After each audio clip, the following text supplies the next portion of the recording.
병이어의 기적, 이런 말씀입니다. 이미 14장에서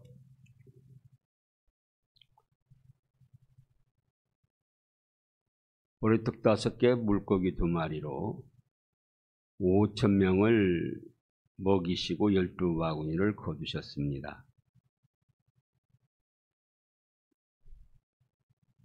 그 사건과는 달리 그 후에 오늘 말씀에서는 보리떡 7개하고 생선 2마리하고 그걸 가지시고 여자와 아이들 외에 4,000명을 먹이시고 17광주리를 거두셨습니다. 자, 그렇다면 이 역사에서 나타내시고자 하시는 주님의 뜻은 무엇인가? 첫째로 먼저 사랑하시는 예수님을 나타내셨습니다. 지금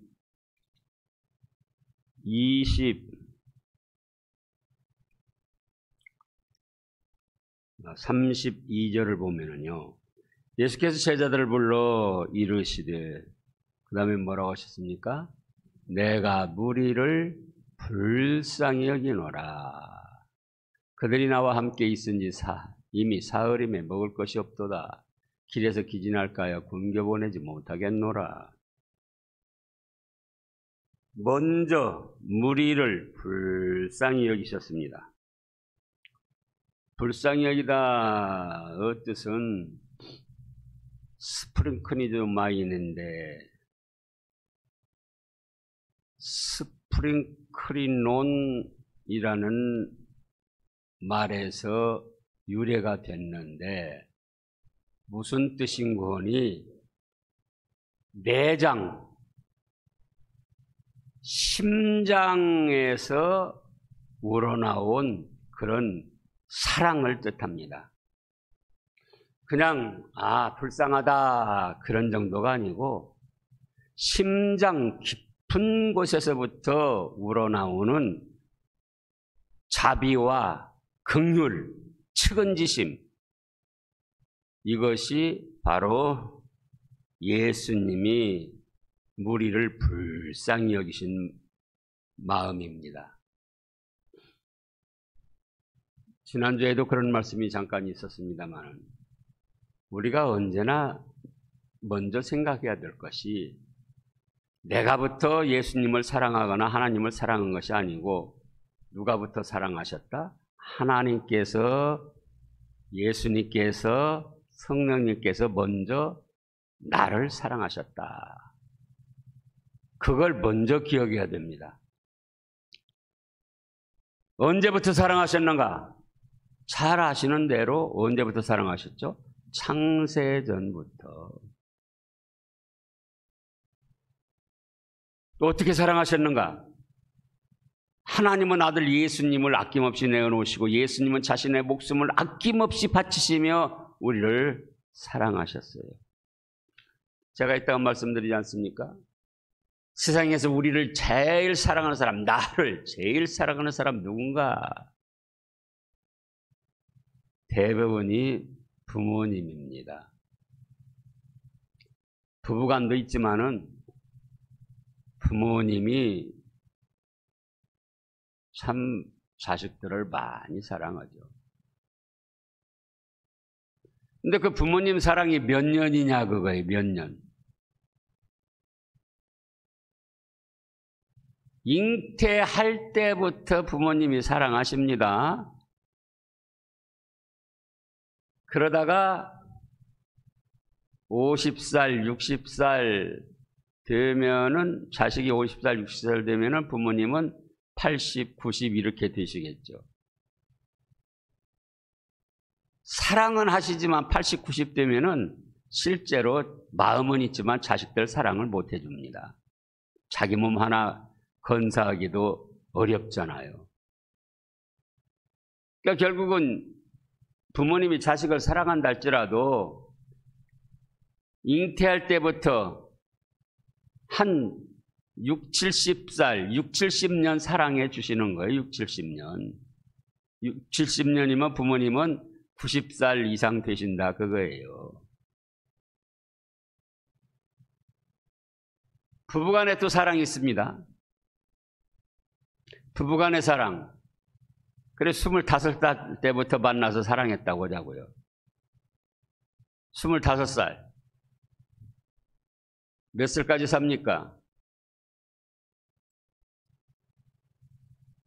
다투지 않고 한마음 한뜻이 돼서 사랑한다고 해봤자 뭐 90살, 100살 둘 다 100살까지 산다고 하자고요. 25살에 만나서 100살 몇 년입니까? 그래봤자 75년이에요. 75년. 근데 길게 장수할 때 그것이고 또 때로는 뭐 60, 70에도 갈 수도 있고 그러니까 세상에서 나를 사랑하는 사람들이 있다 하지만은 연수로 볼 때 전부 다 100년 미만이에요. 내가 사랑하는 사람도 그렇고 나를 사랑하는 사람도 그렇고 그런데 하나님은 언제부터 사랑하셨다? 창세전부터. 어떻게 사랑하셨다? 목숨까지 아끼지 아니하고 우리 죄값을 위해 내어주신 사랑. 또 언제까지 사랑하십니까? 영원 무궁토록. 사람의 사랑은 별소리를 다해도 육신으로 살아있을 때 사랑입니다.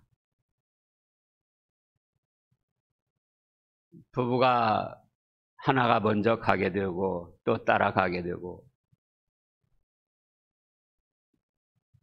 하늘나라 간다고 그래도 이 세상에서처럼 부부연으로 사랑하는 게 아니에요.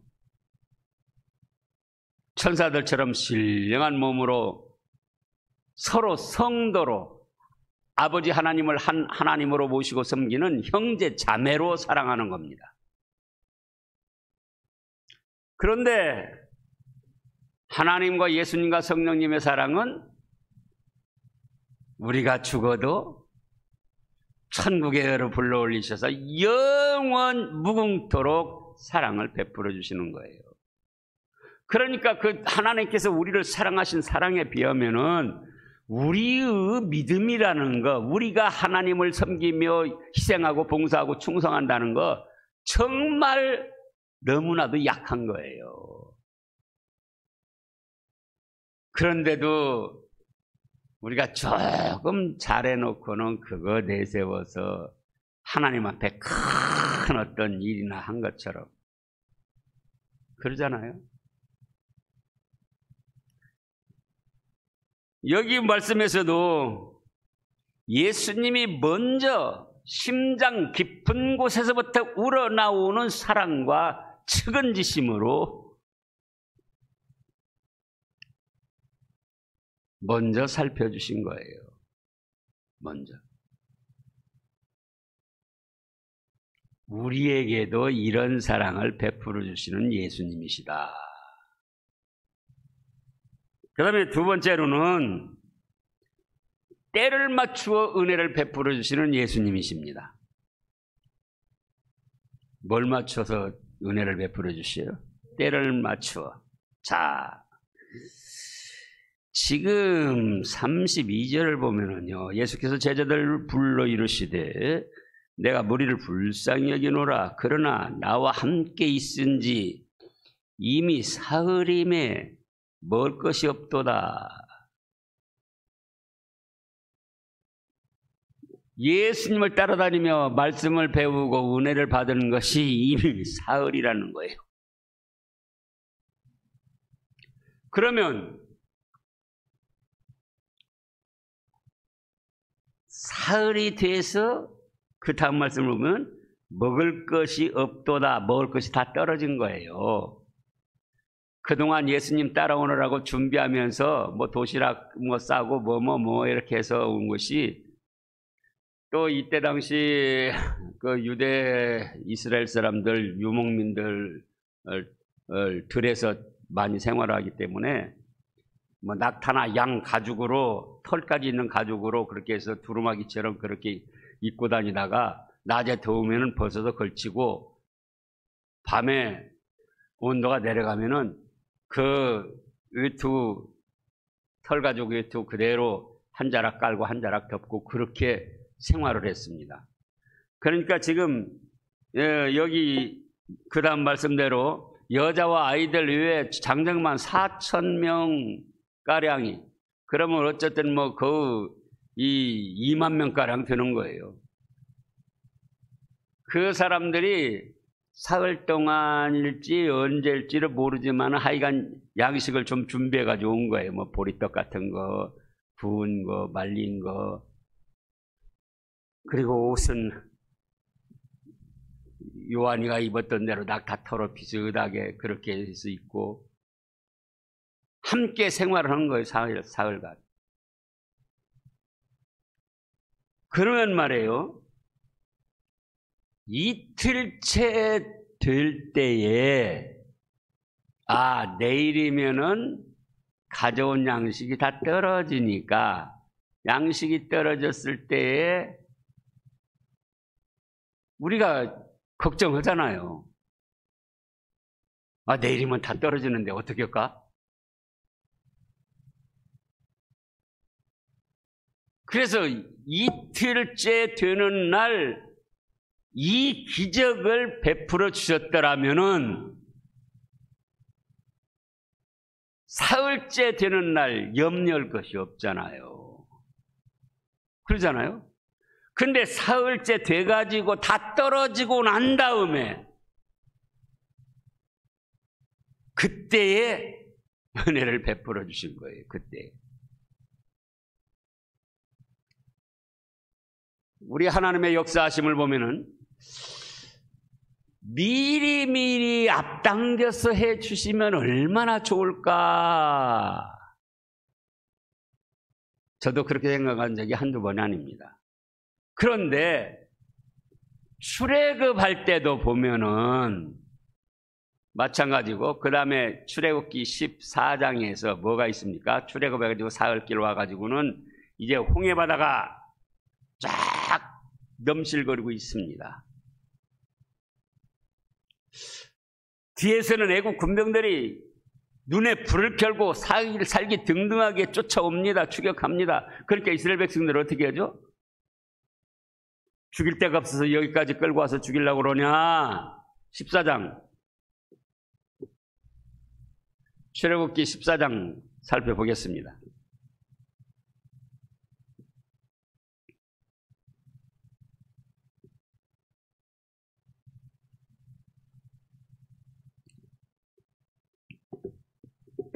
구절에 보면은요, 애굽 사람들과 바로 말들, 병거들과 그 마병과 그 군대가 그들을 뒤를 따라 바알스바 맞은편 비하이롯 곁 해변 그들이 장막 친 데에 미치니라. 바로가 가까이 올 때 이스라엘 자손이 눈을 들어 본즉 애굽 사람들이 자기들 뒤에 이른지라. 이스라엘 자손이 심히 두려워하여 여호와께 부르짖고 그들이 또 모세에게 이르되 애굽에 매장지가 없어서 당신이 우리를 이끌어내어 이 광야에서 죽게 하느냐?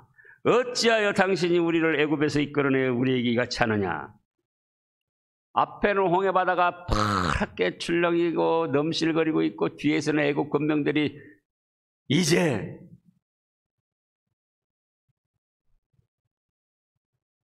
금방 집어삼킬 때 쫓아왔습니다.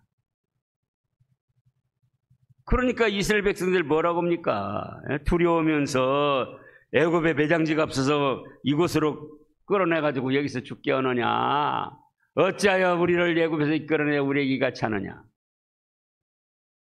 이렇게 하기 전에 어차피 홍해바다 갈라주실 것, 예? 미리 하루 전에 다 갈라놓으시고 애굽민들 쫓아도 홍해바다 갈라졌다. 우리 하나님이 앞서가시면 이렇게 일하시는구나. 그렇게 했으면 얼마나 좋겠어요. 바로 뒤에 쫓아와서 집어삼키려고 할 때까지 그래서 이스라엘 사람들이 애굽에 매장지가 없어서 이곳에 데려다가 죽이려고 하냐 할 때까지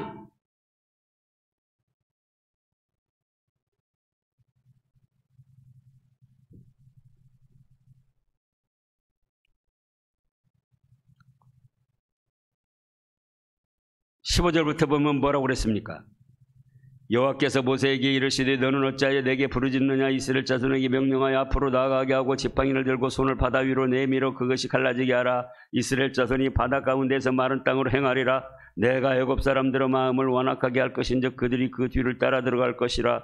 내가 바로와 그의 모든 군대와 그의 병거와 마병으로 말미암아 영광을 얻으리니 내가 바로와 그 병거와 마병으로 말미암아 영광을 얻을 때에야 애굽 사람들이 나를 여호와인 줄 알리라 하시더니 이스라엘 진 앞에 가던 하나님의 사자가 그들을 뒤로 옮겨 감의 구름 기둥 앞에서도 그 뒤로 옮겨 애굽 진과 이스라엘 진 사이에 이르러 서니 저쪽에는 구름과 흑암이 있고 이쪽에는 밤이 밝음으로 밤새도록 저쪽이 이쪽에 가까이 못하였더라. 모세가 바다 위로 손을 내밀어 여호와께서 큰 동풍이 밤새도록 바닷물을 물러가게 하시니 물이 갈라져 바다가 마른 땅이 된지라. 이스라엘 자손이 바다 가운데를 육지로 걸어가고 물은 그대로 좌우에 벽이 되니 애굽 사람과 바로의 말들 병거들과 그 마병들이 다 그들의 뒤를 추격하여 바다 가운데로 들어오는지라.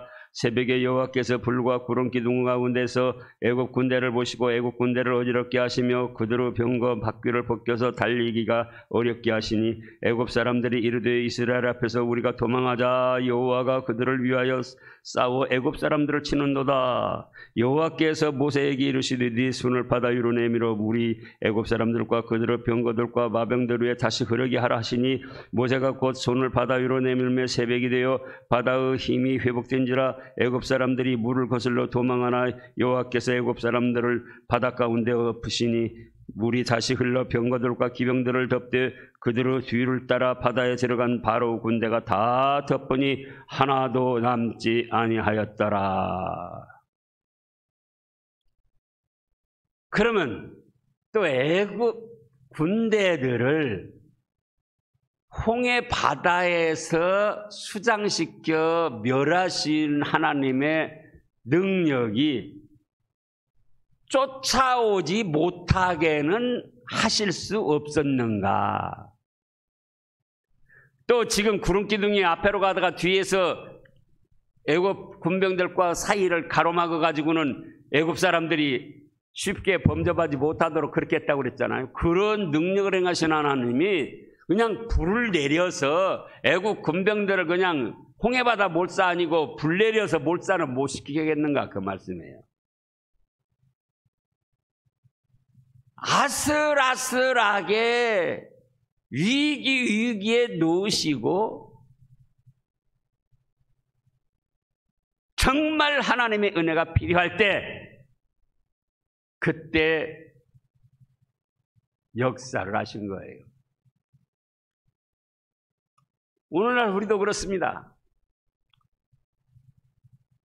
미리미리 하나님께서 뜻을 나타내 주시고 역사를 해주시면 어차피 역사해 주실 것이니까 얼마나 좋겠느냐 그거예요. 그러나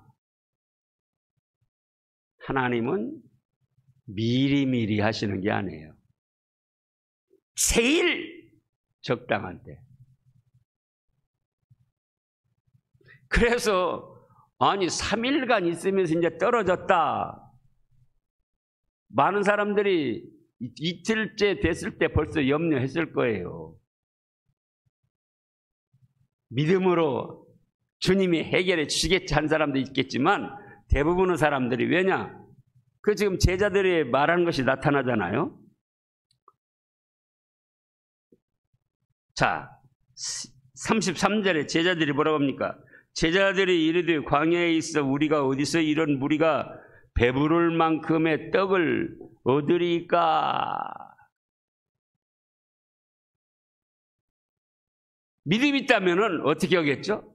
이미 오병이어 기적으로 5,000명 먹이고 12바구니 거둔 그 바로 얼마 전이에요. 그러니까 믿음이 있었더라면 제자들이 주님 이번에도 주님께서 역사하시면 되지 않겠습니까? 그랬어야 되는 거예요. 근데 뭐라고 합니까 지금? 예? 33절 읽어보세요. 제자들이 이르되 광야에 있어 우리가 어디서 이런 무리가 배부를 만큼 떡을 먹으리까?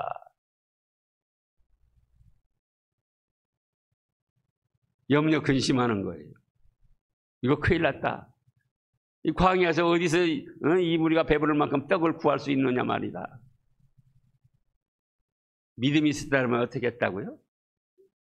주님, 지난번에도 보리떡 5개 물고기 2마리로 5,000명 먹이셨잖아요.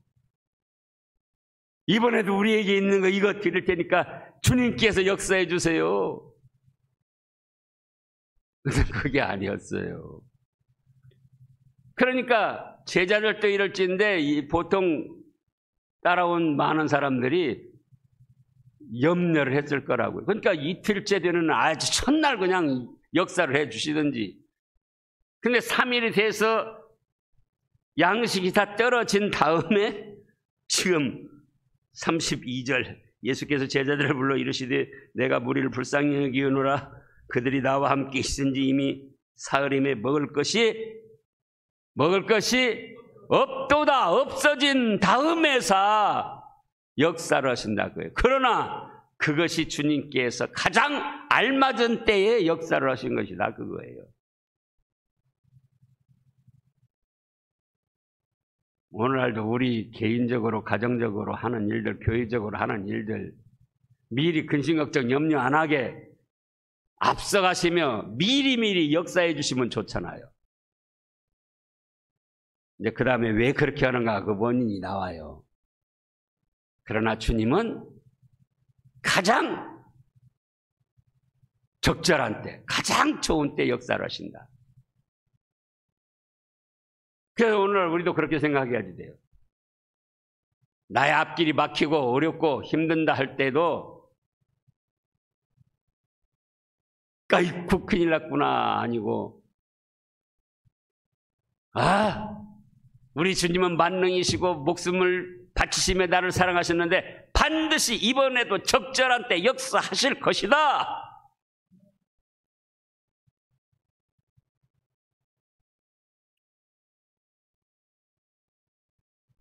세 번째로는 있는 걸 가지고 역사하시는 예수님이십니다.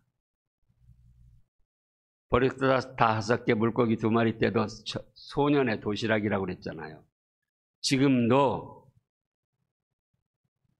몇 개나 있냐 예수께서 이르시되 34절입니다. 너에게 먹을 떡이 몇 개나 있느냐 이르되 몇 개라고 그랬습니까? 7개와 작은 생선 2마리가 있나이다.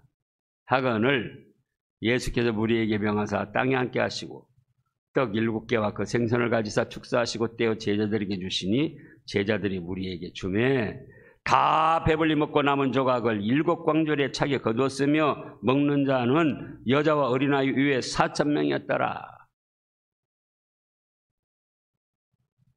많고 많아야 역사하시는 게 아니에요.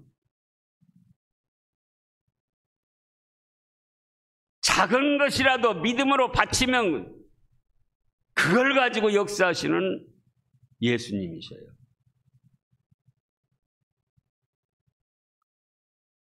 우리 교회도 마찬가지입니다. 지금까지 여러 성도들이 작은 것이라도 믿음으로 바친 그거 가지고 하나님께서 이만큼 역사해 주신 거예요. 있는 것 가지고 역사하시는 예수님. 앞으로도 마찬가지입니다. 작은 것이라도 믿음으로 주님께 바치면 그거 가지고 역사하시고 그거 가지고 잘 되게 하시고 그거 가지고 복 받게 하시고 그런 예수님이셔요.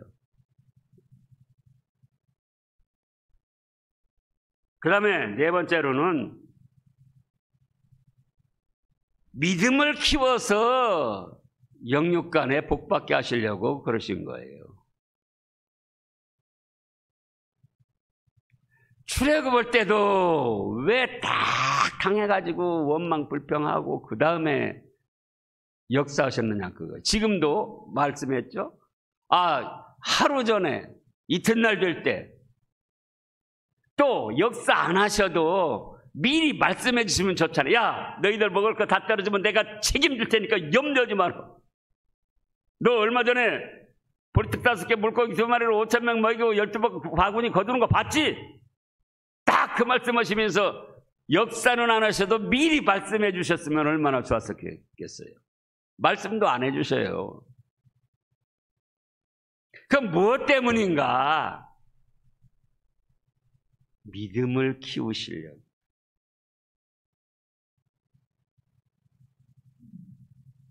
오병이었때도 마찬가지고 7병이었때도 자, 너희가 어떻게 할 것이냐? 먹을 것 다 떨어졌다.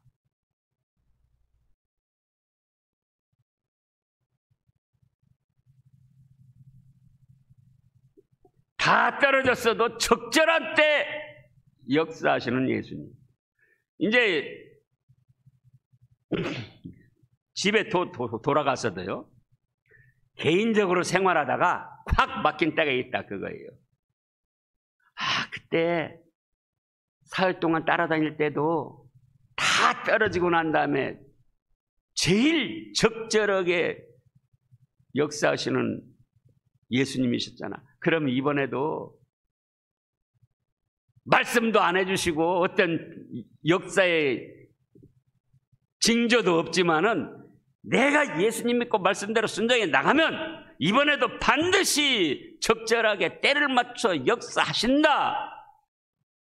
그 믿음을 주시려고, 그 믿음으로 키우시려고.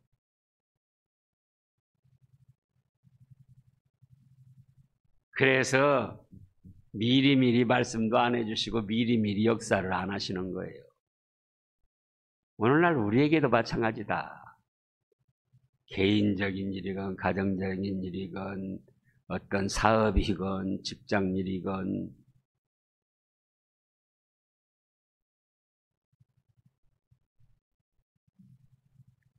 그러잖아요. 어차피 해주시는데 미리미리 말씀하시고 미리미리 그렇게 해줄 거니까 염려하지 말아라. 기본적으로 염려하지 말라고 하셨지만 우리가 그걸 믿느냐 그거예요. 그래가지고 그냥 막 압박이 되고 어떤 무거운 짐들이 오고 또 콱 막히고 그러면 막 조마조마 해가지고 어떻게 할까.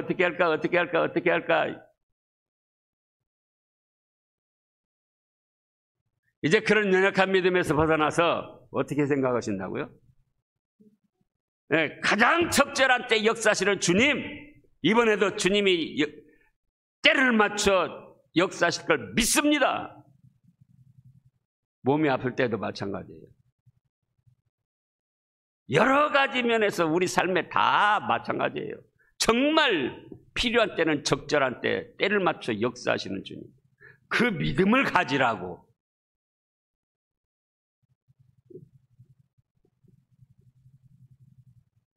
그리고 5번째는 현실의 삶에서 승리하기를 원하시는 예수님이십니다. 39절을 보면은 예수께서 무리를 흩어 보내시고, 오늘 많은 사람들은 계속 나를 따라다녀라 그거예요. 정치인들도 그렇고 스타들도 그렇고 아이돌도 그렇고, 예? 목사들도 그렇고 계속 나를 따라다니라 그거예요. 이단 교수들도 그렇고. 예수님 뭡니까? 무리를 흩어 보내셨어요. 이제 믿음을 가졌으면은 세상에 나가서 그 믿음으로 너희가 감당할 일을 감당하고 승리해라. 그것이 예수님의 뜻이에요. 그래서 우리가 교회에 예배드리러 모여서 예배드리고 말씀을 받고 믿음을 조금이라도 키워가지고 그 다음에 어떻게 하죠? 흩어져서 각자 세상에 나가서 삶의 현장에서 믿음으로 감당하고 이겨내야지 돼요. 그걸 원하시는 예수님이에요. 기도하겠습니다. 주님 감사합니다. 그렇습니다. 저희가 주님을 사랑하고 섬긴 것이 아니고 창세전에 하나님께서 저희를 사랑하셨고 예수님은 목숨까지 아끼지 않냐고 바치시며 사랑해 주셨고 100년, 1000년이 아니고 영원 무궁토록 저희를 사랑해 주시는데 이 은혜를 잊지 않게 하시고 저희도 예수님을 좀 흡족하게 사랑해 드리게 하여 주시옵소서. 또 꽉 막히고 답답하고 어려운 때가 있어도 주님을 믿고 의지하면 가장 적절한 때 역사하시는 예수님이신 걸 믿고 염려, 근심, 걱정, 두려워하지 말고 찬양하고 감사하며 달려갈 길을 잘 달려가는 저희 되게 하여 주시옵소서. 미리미리 말씀하시고 미리미리 역사하실 수 있지만 딱 당해서 역사하시는 것은 저희의 믿음을 키우시고자 해서 그런 겁니다. 믿음을 키워서 현실 세상에 나가서 당하는 여러 가지 일들을 믿음으로 감당하고 승리하라고 그리하여 영육간에 예비하신 하늘의 신령한 축복을 받아 누리라고 하시는 것이오니 저희가 좀 더 믿음의 믿음을 더할 수 있게 하시고 이제는 당하는 현실 어떤 일이든지 염려, 근심, 걱정하지 말고 믿음으로 감당하고 승리해서 주님께 영광 돌려드리고 예비하신 축복을 받아 누리는 저희들 되게 하여 주시옵소서. 감사드리오며 예수님의 이름으로 기도하옵나이다. 아멘.